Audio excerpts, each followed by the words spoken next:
एक दिन की बात है। आरोही सुबह पार्क में टहलते हुए जा रही थी। तभी उसे एक रोती हुई बच्ची मिली। आरोही ने उससे रोने का कारण पूछा तो लड़की ने बताया कि वह जिस गुड़िया से खेल रही थी वह इसी पार्क में कहीं खो गई है। आरोही ने उस बच्ची को उसकी गुड़िया ढूंढ लाने का आश्वासन दिया, जिससे वह बच्ची चुप हो गई। आरोही ने गुड़िया ढूंढने के लिए समय मांगी और फिर दूसरे दिन गुड़िया लाने का वादा करके वहां से चली गई। पर गुड़िया ना तो आरोही को मिली और ना ही उस बच्ची को। आरोही ने तो गुड़िया की तरफ से एक काल्पनिक पत्र उस बच्ची को लिखी, और जब वह बच्ची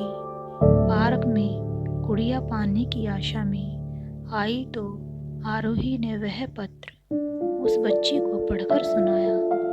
पत्र इस प्रकार था: कृपया रोना मत, मैं समय समय पर उस गुड़िया के बारे में तुम्हें लिखती रहूंगी, बस तुम रोना मत।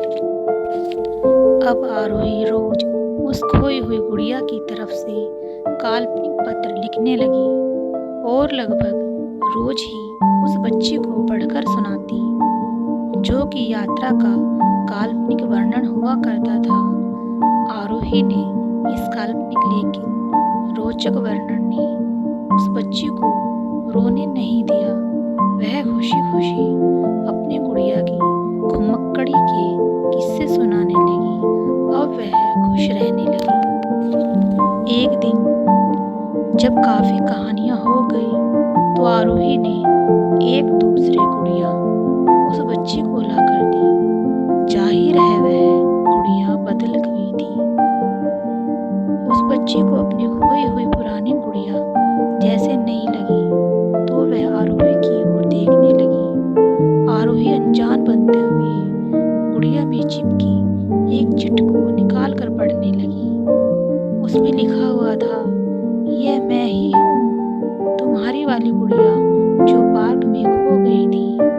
दुनिया भर भी लंबी यात्रा की वजह से मैं थोड़ी बदल गई हूँ। बच्ची को इस गुड़िया और आरोही पर विश्वास हो गया।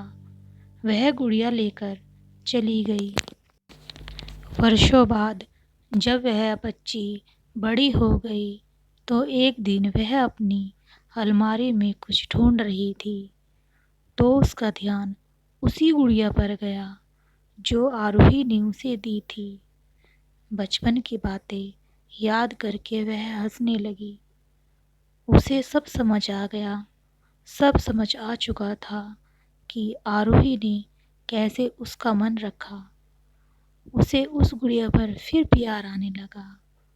वह उसे बड़े गौर से देखने लगी। तभी उसकी नज़र गुड़िया की फ्रॉक की आस्तीन में छुपे एक छोटे से पत्र पे गई। उसने बड़ी व्याकुलता से वह पत्र निकाला और पढ़ने लगी। पत्र में संक्षेप में यह लिखा था: हर वह चीज़ जिससे तुम प्यार करती हो कभी न कभी तुमसे खो जाएगी, और जो तुम्हारे पास होगा वही तुम्हारे लिए सच्चे रूप में बनी होगी। रूप भले ही भिन्न होगा पर प्यार एकदम खालिश होगा।